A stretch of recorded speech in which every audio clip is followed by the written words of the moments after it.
El sol de la Ciudad de México se filtraba a través de los vitrales de la parroquia de Santa Rita de Casia, proyectando un mosaico de colores sobre el vestido de novia de Leticia Montemayor. Con 32 años, la hija mayor de una de las familias más prominentes de Polanco se encontraba frente al espejo de la sacristía, mientras su madre y sus 3 damas de honor realizaban los últimos ajustes al velo. «¿Estás nerviosa, hija?», preguntó Sofía, su madre, ajustando una horquilla en el elaborado peinado. «Es normal, ¿no?», respondió Leticia con una sonrisa tensa que no llegaba a sus ojos. La verdad era más complicada. Durante los últimos 8 meses, la relación con Luis Enrique Velasco, heredero de una cadena hotelera con presencia en toda Latinoamérica, había sido una montaña rusa emocional.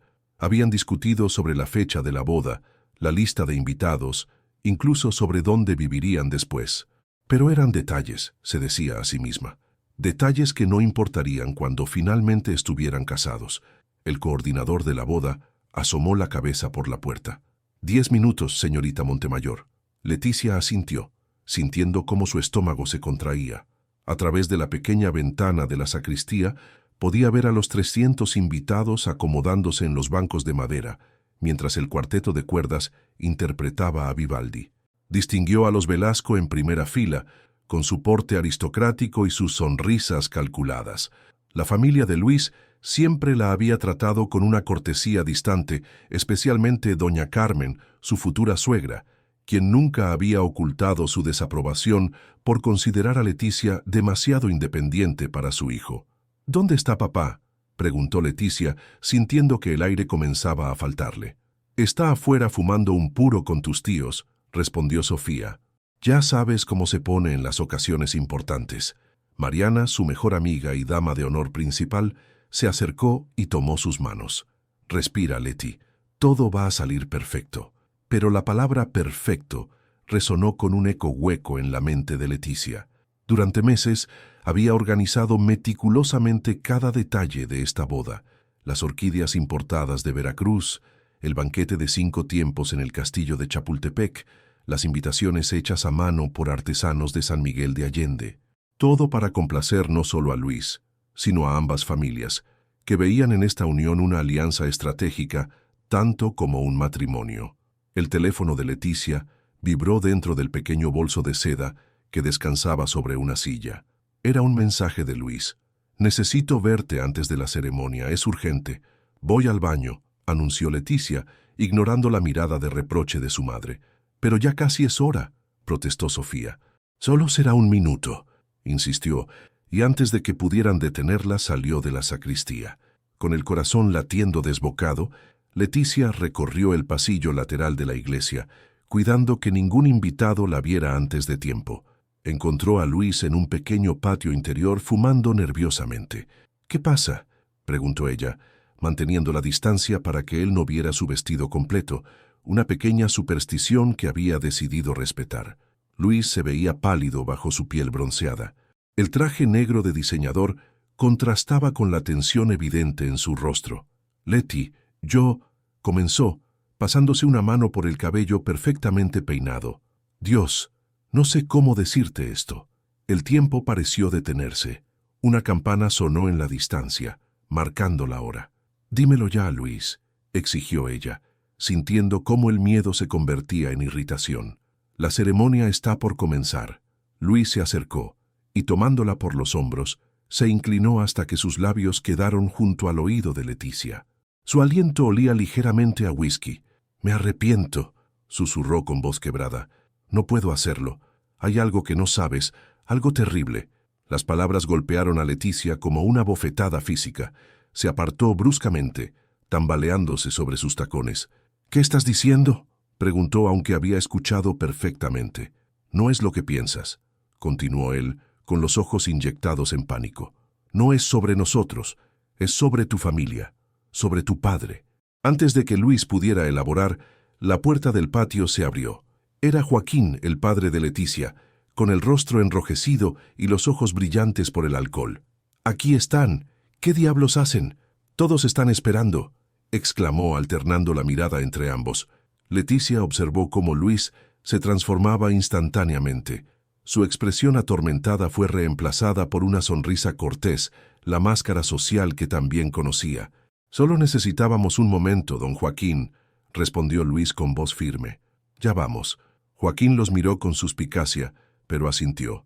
«Tienes 2 minutos, hija», dijo, antes de retirarse. En cuanto la puerta se cerró, Leticia agarró a Luis por las solapas.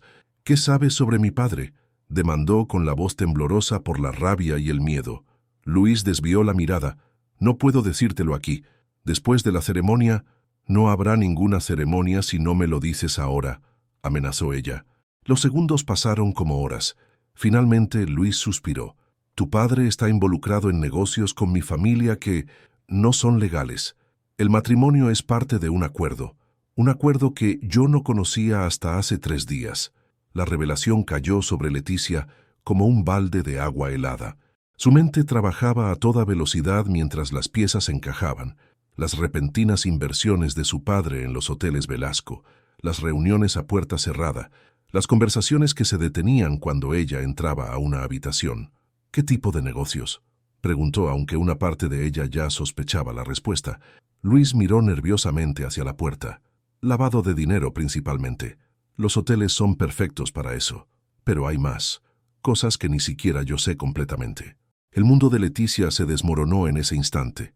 Toda su vida, la imagen que tenía de su familia, de su futuro, todo se revelaba como una elaborada mentira. El coordinador apareció en la puerta, con expresión alarmada. «Ya es hora. Don Joaquín está esperando para entrar con la novia». Luis dio un paso atrás, componiendo nuevamente su fachada. «Tenemos que seguir con esto», murmuró. «Por ahora. Es peligroso para ambos si no lo hacemos». Pero Leticia ya no escuchaba. Un zumbido llenaba sus oídos, mientras una resolución cristalizaba en su interior. Si toda su vida había sido construida sobre mentiras, quizás era el momento de una verdad devastadora. Con paso decidido, se dirigió hacia la nave principal de la iglesia, donde 300 personas esperaban presenciar el inicio de un cuento de hadas que acababa de convertirse en su peor pesadilla. El órgano comenzó a tocar la marcha nupcial de Wagner y todos los invitados se pusieron de pie. Leticia sentía el brazo de su padre, firme y autoritario, entrelazado con el suyo mientras avanzaban por el pasillo central. Cada rostro sonriente, cada mirada de admiración, cada flash de cámara parecía ahora parte de una grotesca farsa. «Un acuerdo», había dicho Luis. «El matrimonio es parte de un acuerdo». Las palabras resonaban en su mente mientras caminaba mecánicamente, paso a paso, hacia el altar donde Luis la esperaba junto al sacerdote. Su futuro esposo mantenía una sonrisa tensa, sus ojos suplicándole en silencio que continuara con la charada. Al llegar al altar, Joaquín entregó a su hija con un gesto solemne que ahora parecía obscenamente hipócrita. Luis tomó su mano y Leticia sintió un escalofrío al contacto. «Estamos reunidos aquí para celebrar la unión en santo matrimonio de Luis Enrique y Leticia», comenzó el padre Ibarra, con voz grave y ceremonial. Leticia observó a la audiencia mientras el sacerdote continuaba. En primera fila, Carmen Velasco lucía una sonrisa triunfal. Junto a ella, Ricardo Velasco, el patriarca de la familia, vigilaba el procedimiento con ojos calculadores. Del lado de los Montemayor, su madre Sofía parecía al borde de las lágrimas, aunque Leticia ya no sabía si de emoción o de culpabilidad. «¿Cuántos de ellos saben?», se preguntó. «¿Cuántos están aquí celebrando no un matrimonio, sino un negocio criminal?». El padre Ibarra llegó a la parte crucial de la ceremonia. «Antes de proceder con los votos, debo preguntar si alguien conoce algún impedimento por el cual esta pareja no deba unirse en matrimonio, que hable ahora o calle para siempre». El silencio que siguió fue absoluto. Leticia sintió que el tiempo se ralentizaba. Su respiración se volvió superficial, mientras las miradas expectantes de los invitados se clavaban en ella. Luis apretó su mano, un gesto que pretendía ser tranquilizador, pero que a ella le pareció una advertencia. «Yo tengo algo que decir», declaró Leticia con una voz que no parecía la suya. Un murmullo de sorpresa recorrió la iglesia. El padre Ibarra parpadeó confundido. «Disculpe, hija». Leticia se giró hacia los invitados, soltándose del agarre de Luis. «Quiero que todos sepan que hace unos minutos Luis me ha confesado algo». anunció con voz clara y firme. Me ha dicho que se arrepiente de esta boda. El murmullo se convirtió en un coro de exclamaciones ahogadas. Luis dio un paso adelante, intentando detenerla, pero Leticia continuó. Pero no se arrepiente por las razones que ustedes piensan. Se arrepiente porque acaba de descubrir que nuestro matrimonio no es más que una fachada, una transacción de negocios entre las familias Velasco y Montemayor. Leticia, la voz de su padre resonó como un trueno.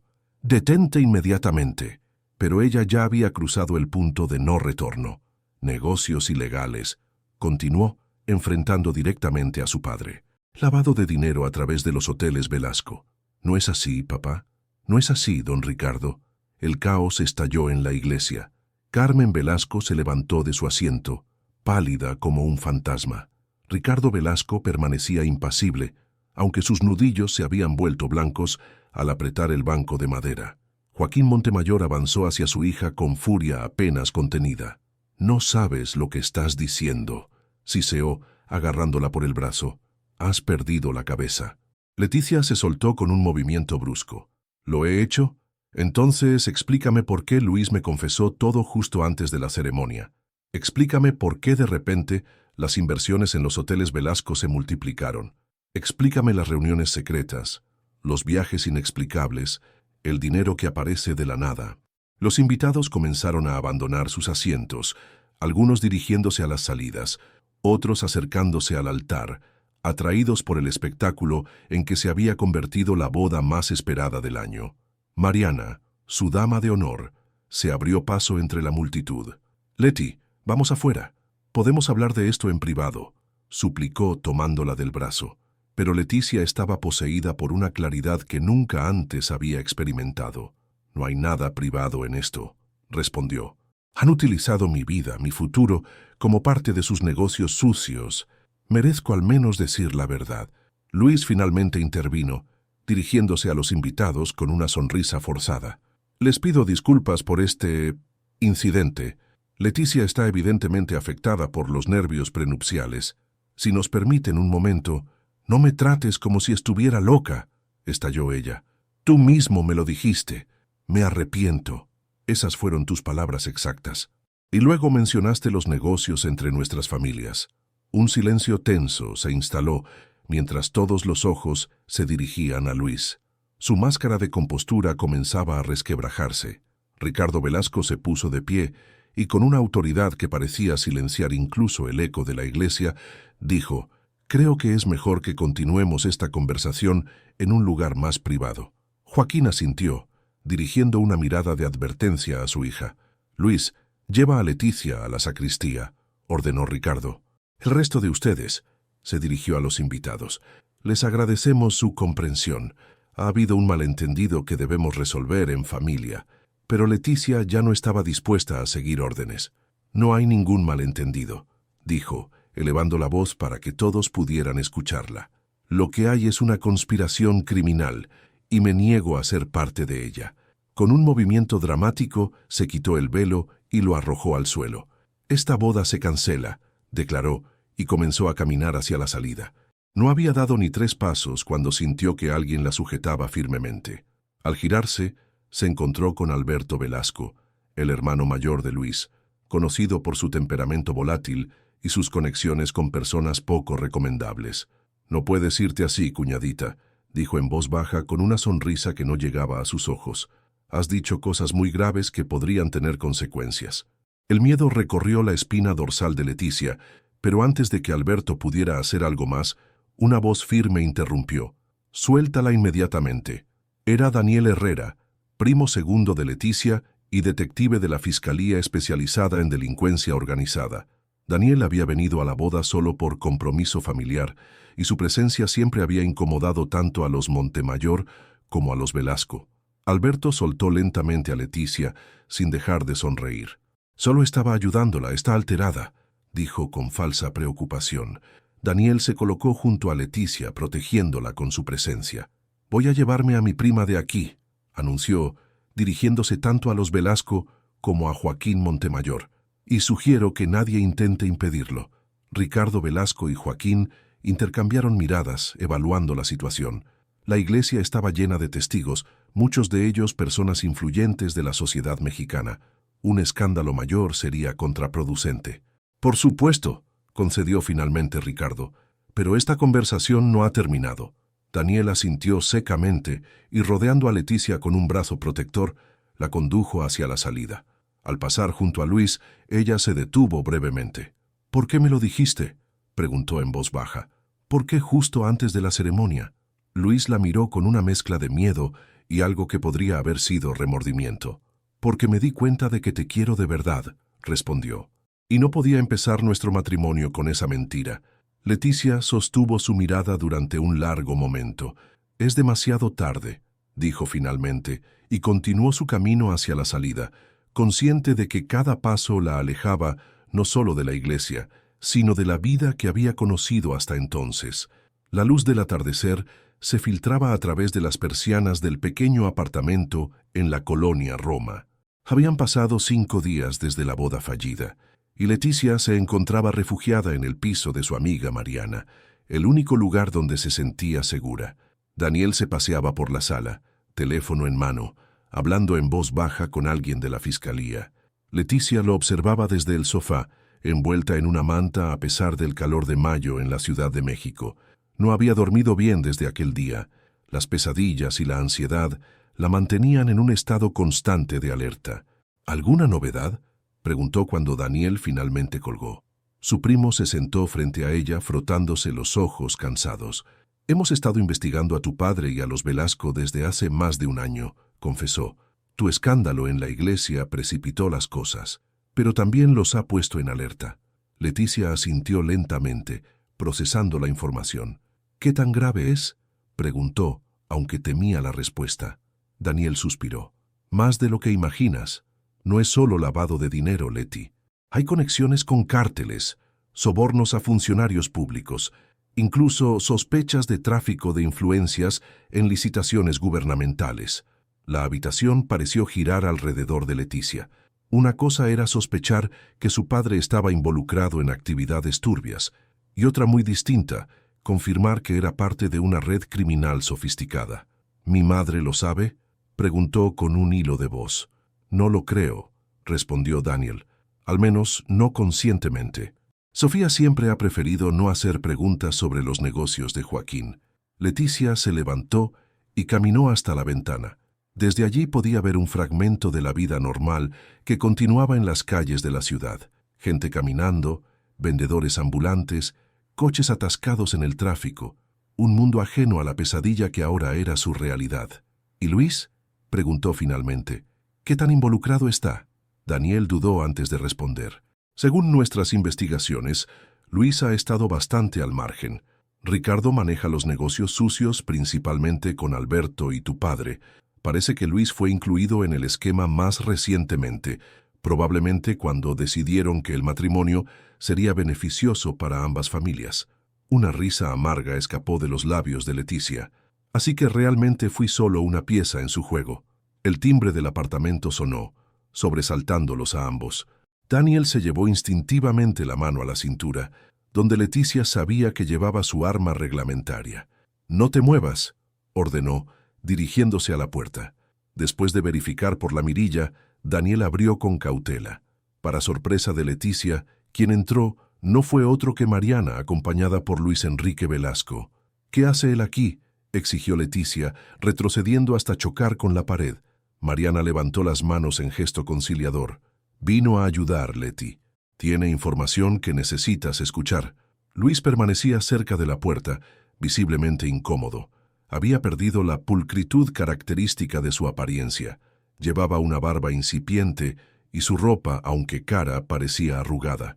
«5 minutos», concedió Daniel sin dejar de vigilarlo, «y cada palabra que digas será grabada». Luis asintió, aceptando las condiciones. Leticia se cruzó de brazos, creando una barrera física y emocional entre ellos. «Mi padre y Alberto han enloquecido desde la boda», comenzó Luis. «Están preocupados por lo que puedas saber y lo que puedas decir a las autoridades».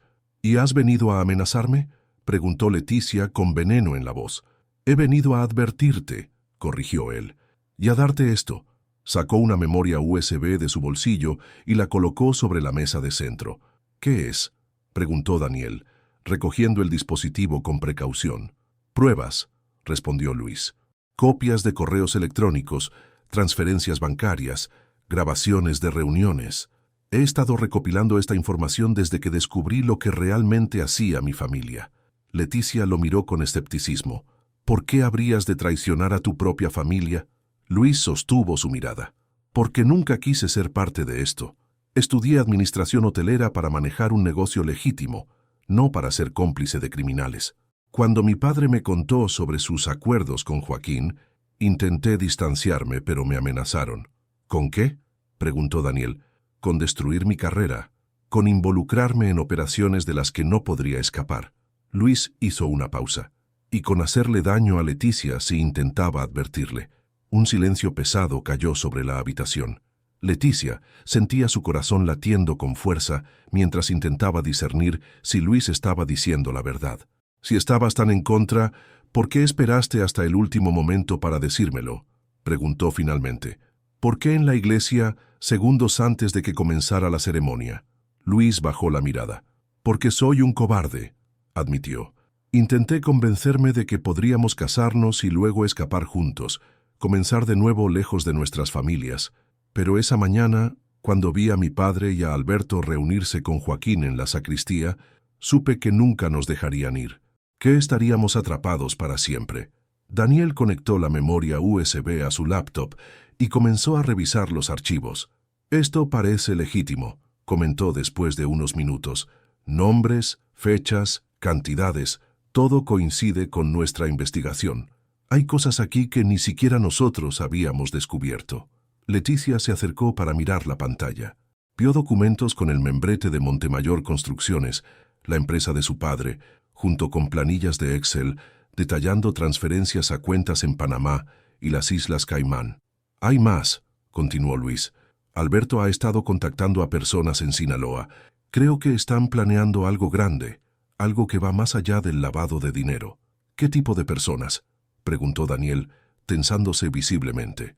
No estoy seguro, pero mencionaron la organización.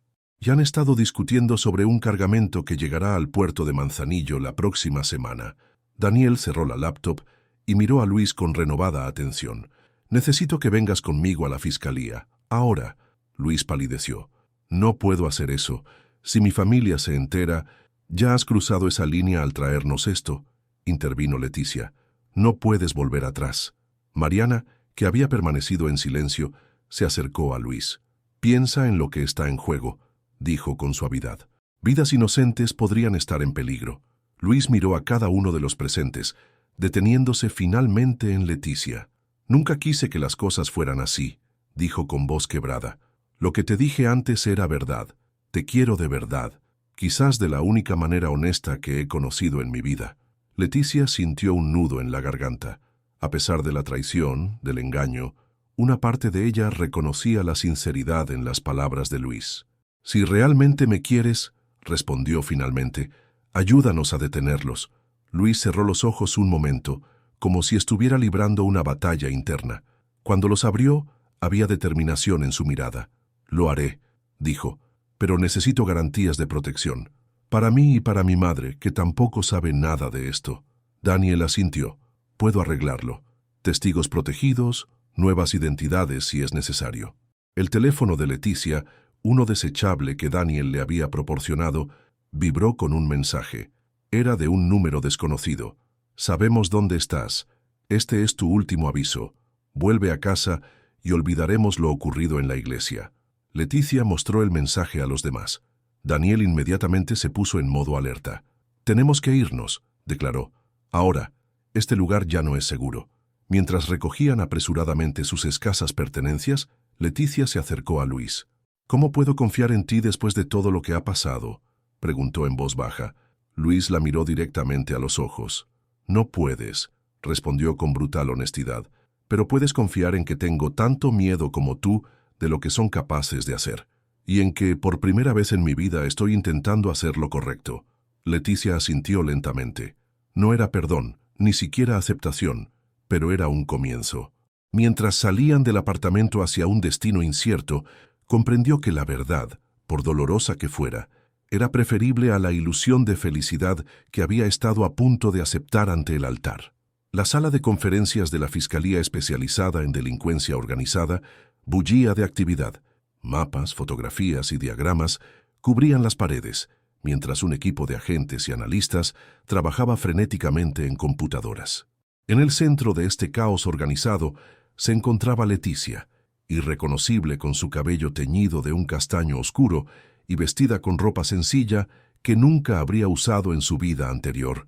Habían pasado 11 días desde la boda fallida, 7 desde que Luis decidió colaborar con las autoridades. En ese tiempo, el caso había escalado hasta convertirse en una operación conjunta entre la Fiscalía Mexicana y agencias internacionales. El cargamento llega mañana a las 3 a.m., explicaba Daniel a su equipo. Según nuestros informantes, estará oculto en un contenedor de electrodomésticos proveniente de China. Leticia observaba desde un rincón, aún procesando cómo su vida había dado un giro tan dramático. De novia a punto de casarse, con uno de los solteros más codiciados de México, a testigo clave en una investigación criminal contra su propia familia. Luis entró en la sala, escoltado por 2 agentes. Al igual que Leticia, había cambiado su apariencia. Llevaba gafas, barba y el pelo más largo. Sus miradas se cruzaron brevemente antes de que él se dirigiera a la mesa central. «Acabo de hablar con mi madre», anunció. «Está segura en la casa de su hermana en Querétaro y confirma que Alberto y mi padre saldrán esta noche hacia Manzanillo». Daniel asintió, añadiendo esta información a su planificación. «Bien, tenemos agentes vigilando cada movimiento. En cuanto lleguen al puerto, los interceptaremos». Leticia se acercó a la mesa. «¿Y mi padre?», preguntó con una mezcla de ansiedad y resignación en la voz. Daniel intercambió una mirada con la fiscal Ramírez, una mujer de mediana edad con una reputación formidable en casos de corrupción. «Joaquín Montemayor sigue en la mansión de Polanco», respondió la fiscal. «Está siendo vigilado las 24 horas. Todo indica que se reunirá con los Velasco en Manzanillo». Leticia asintió, intentando mantener la compostura profesional que había adoptado en los últimos días, pero la herida de la traición paterna seguía abierta, sangrando silenciosamente. «¿Has podido hablar con tu madre?», preguntó Luis, acercándose cautelosamente. «Brevemente», respondió Leticia. «Está destrozada, confundida. No quiere creer que papá esté involucrado en algo así». «Lo siento», murmuró Luis. Leticia lo miró largamente. Entre ellos flotaba una extraña intimidad forjada en la adversidad, una conexión que trascendía el romance frustrado que una vez tuvieron. La puerta se abrió de golpe y entró uno de los analistas con expresión alarmada. «Han cambiado los planes», exclamó. «Acabamos de interceptar una llamada entre Alberto Velasco y un contacto en Manzanillo. El cargamento se ha adelantado. Llega esta noche a la medianoche». La sala estalló en actividad. Daniel comenzó a dar órdenes mientras la fiscal Ramírez hablaba por teléfono, coordinando con las autoridades portuarias. «Es una estrategia para despistarnos», comentó Luis. «Lo han hecho antes. Cambian los planes a último momento para evitar filtraciones». «¿Cómo lo sabes?», preguntó Leticia. Luis desvió la mirada, «Porque yo mismo sugerí esa táctica hace un año, cuando aún intentaba ser el hijo que mi padre quería». Antes de que Leticia pudiera responder, Daniel se acercó a ellos. «Vamos a movilizarnos ahora mismo», dijo. «Luis, necesito que vengas con nosotros.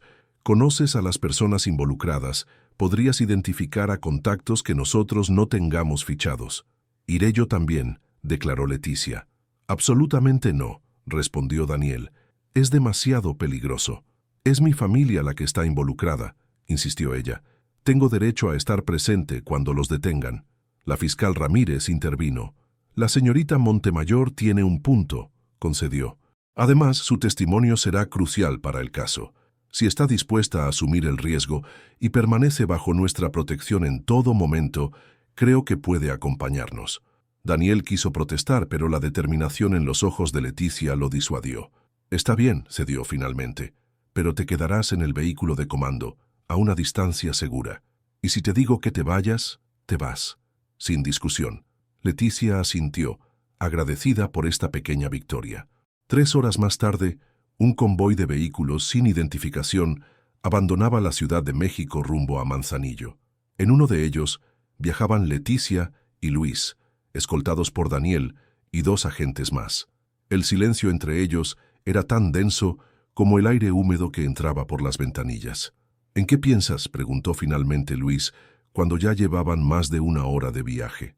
Leticia contempló el paisaje que pasaba velozmente por la ventanilla. Cerros áridos, pueblos pequeños, la vida cotidiana de un México ajeno a la tormenta que se gestaba en sus vidas. «En cómo cambió todo en un instante», respondió. «En cómo unas palabras susurradas al oído destruyeron la ilusión que había construido durante años». Luis la miró con una mezcla de culpa y compasión. «¿Te arrepientes?», preguntó en voz baja, «de haber escuchado la verdad». Leticia reflexionó antes de responder. «No», dijo finalmente. «La verdad duele, pero la mentira habría sido una prisión de la que quizás nunca hubiera escapado». Daniel, que fingía no escuchar la conversación desde el asiento delantero, recibió una llamada que captó la atención de todos. «¿Estás seguro?», preguntó tensándose visiblemente. «Manda las coordenadas inmediatamente». Al colgar, se giró hacia ellos. «Han localizado a Joaquín Montemayor. No va a Manzanillo. Acaba de abordar un avión privado en el aeropuerto de Toluca». «¿Destino?», preguntó la fiscal Ramírez. «Bogotá, con escala en Guatemala». «Está huyendo», murmuró Leticia, sintiendo cómo un nudo se formaba en su garganta. «Nos está abandonando a mamá y a mí». Luis tomó su mano instintivamente, un gesto de consuelo que Leticia no rechazó. «Podemos desviar un equipo para interceptarlo antes de que despegue», sugirió uno de los agentes. Daniel negó con la cabeza. «La operación en Manzanillo es prioritaria. Si alertamos a Joaquín, podría avisar a los Velasco y perderíamos meses de investigación». «Pero es mi padre», protestó Leticia. «Y es un criminal que está intentando escapar», respondió Daniel con firmeza. «Lo siento, Leti, pero debemos centrarnos en el cargamento. Una vez que tengamos a los Velasco, será más fácil localizarlo». El resto del viaje transcurrió en un silencio tenso. Leticia sentía una mezcla de emociones contradictorias: dolor por la traición definitiva de su padre, rabia por su cobardía y una extraña sensación de liberación. Ya no había dudas sobre la culpabilidad de Joaquín, ya no había espacio para autoengaños. Llegaron a Manzanillo poco después de las 10 de la noche. El puerto, iluminado por grandes reflectores, parecía una ciudad dentro de otra ciudad. Contenedores apilados como bloques de colores, grúas gigantescas que se recortaban contra el cielo nocturno, el constante movimiento de vehículos y trabajadores a pesar de la hora. El centro de operaciones se estableció en un almacén abandonado a 1 kilómetro del muelle principal. Desde allí podían observar toda la actividad portuaria sin ser detectados. «Según nuestros informantes», explicó Daniel mientras señalaba un mapa digital, «el contenedor llegará en el carguero Phoenix Star, que atracará en el muelle 7 a medianoche. Los Velasco estarán esperando en este punto», señaló un edificio cercano al muelle, junto con sus contactos locales. «¿Qué hay en el cargamento?», preguntó Leticia. «Armas, principalmente», respondió la fiscal Ramírez, «y una cantidad significativa de precursores químicos para la fabricación de drogas sintéticas». Luis se acercó al mapa. «Conozco ese edificio», dijo. «Lo compró mi padre hace 3 años como parte de la expansión de la cadena hotelera, pero nunca se inició la construcción. Perfecto para reuniones clandestinas», comentó Daniel. «Alejado, pero con vista directa al muelle. A las 11:30 los equipos tácticos tomaron posición alrededor del puerto. Leticia y Luis permanecían en el centro de mando, observando a través de las pantallas que mostraban las imágenes de las cámaras de vigilancia y los drones. «El Phoenix Star está entrando al puerto», anunció uno de los técnicos. En la pantalla principal podían ver el enorme carguero acercándose lentamente al muelle, escoltado por 2 remolcadores. «Vehículo acercándose al edificio objetivo», informó otro agente. La cámara enfocó un SUV negro que se detenía frente al edificio abandonado. De él descendieron Ricardo y Alberto Velasco, acompañados por 3 hombres que Leticia no reconoció. «Son ellos», confirmó Luis con la voz tensa. Daniel se preparó para dar la orden de intervención, pero entonces algo inesperado ocurrió. Un segundo vehículo llegó al lugar, una camioneta blanca de la que bajaron 4 hombres armados. ¿Quiénes son?, preguntó Daniel, alarmado. Luis entrecerró los ojos, intentando reconocerlos en la pantalla. El de la chaqueta negra. Creo que es Ernesto Meraz, dijo finalmente. Trabaja para la organización. Es su contacto principal. La tensión en la sala era palpable. La fiscal Ramírez se acercó a Daniel. Si Meraz está involucrado, esto es más grande de lo que pensábamos, murmuró. Deberíamos esperar a que se complete el intercambio para tener pruebas sólidas contra todos. Daniel asintió, aunque visiblemente inquieto. Equipos en posición. Mantengamos la vigilancia, ordenó por radio. No intervenir hasta mi señal. Los minutos pasaban con angustiosa lentitud. En la pantalla podían ver cómo el carguero finalmente atracaba y comenzaban las operaciones de descarga. Mientras tanto, en el edificio, los Velasco y sus contactos parecían enfrascados en una discusión acalorada. «Algo no va bien», comentó Luis observando el lenguaje corporal de su padre y hermano. «Están demasiado tensos». Como confirmando sus sospechas, Alberto Velasco sacó repentinamente un arma y apuntó a uno de los hombres de Meraz. «¡Mierda!», exclamó Daniel. «Van a matarse entre ellos. Equipos, prepárense para intervenir». Pero antes de que pudiera dar la orden definitiva, una explosión sacudió el puerto. No venía del edificio donde estaban los Velasco, sino del muelle, donde el Phoenix Star acababa de atracar. «¡Bomba en el muelle 7!», gritó uno de los técnicos. «El contenedor ha explotado». Las pantallas mostraban caos y destrucción. Trabajadores portuarios corriendo, fuego consumiendo parte del muelle, una columna de humo negro elevándose hacia el cielo nocturno. Daniel tomó una decisión inmediata. «Intervención ahora», ordenó. «Equipos médicos al muelle, equipos tácticos al edificio». Leticia observaba horrorizada la escena que se desarrollaba en las pantallas. En medio del caos, vio cómo Ricardo y Alberto Velasco corrían hacia su vehículo, intentando escapar. «No lo conseguirán», murmuró Daniel mientras veían a los agentes convergiendo hacia el edificio. Los siguientes minutos fueron un torbellino de acción. Los equipos tácticos irrumpieron en el edificio, deteniendo a Meraz y a sus hombres. Simultáneamente, otro equipo interceptó el SUV de los Velasco antes de que pudiera abandonar el puerto. «Los tenemos», anunció finalmente Daniel, con una mezcla de alivio y determinación. «Ricardo y Alberto Velasco están bajo custodia». Leticia sintió que un peso se levantaba de sus hombros, pero la sensación de alivio fue efímera. «¿Quién puso la bomba?», preguntó con un presentimiento ominoso. Nadie tenía una respuesta clara. Las teorías comenzaron a surgir. ¿Un sabotaje interno? ¿Una traición entre cárteles? ¿Una maniobra desesperada de los Velasco para destruir evidencia? Fue Luis quien finalmente verbalizó lo que Leticia temía. «Mi padre nunca haría algo tan obviamente autodestructivo», dijo con la mirada fija en las pantallas. «Esto tiene la firma de alguien más. Alguien que quería asegurarse de que la operación fracasara». «Joaquín», murmuró Leticia, sintiendo un escalofrío. «Mi padre sabía que algo iba a pasar esta noche, y por eso huyó», completó Daniel con expresión sombría. «Debió sospechar que Luis nos estaba ayudando. La bomba era su seguro, su forma de cortar lazos definitivamente con los Velasco y la organización». Leticia cerró los ojos, intentando asimilar esta última traición. Su padre no solo había abandonado a su familia, sino que había dejado un rastro de destrucción a su paso. 3 horas más tarde, cuando el amanecer comenzaba a iluminar el horizonte, Leticia se encontraba sentada en un malecón cercano al puerto, contemplando cómo los primeros rayos de sol teñían de dorado las aguas del Pacífico. Luis se acercó silenciosamente y se sentó a su lado. «Los bomberos han controlado el incendio», informó. «Por suerte, las víctimas solo sufrieron heridas leves. Podría haber sido mucho peor». Leticia asintió, agradecida por ese pequeño consuelo.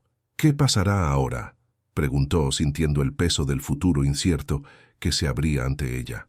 «Ricardo y Alberto enfrentarán cargos por narcotráfico, lavado de dinero y asociación delictuosa», respondió Luis. «Con las pruebas que proporcioné y los testimonios de ambos, es probable que pasen el resto de sus vidas en prisión». «¿Y tú?». Luis esbozó una sonrisa triste. «Programa de protección a testigos, nueva identidad, nuevo comienzo en algún lugar lejano». «¿Y tu madre?». «Vendrá conmigo. Está devastada, pero es fuerte. Sobreviviremos.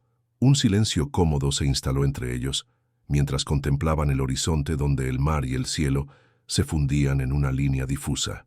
«Nunca te dije por qué decidí ayudarte realmente», dijo Luis finalmente. «No fue solo por miedo o remordimiento».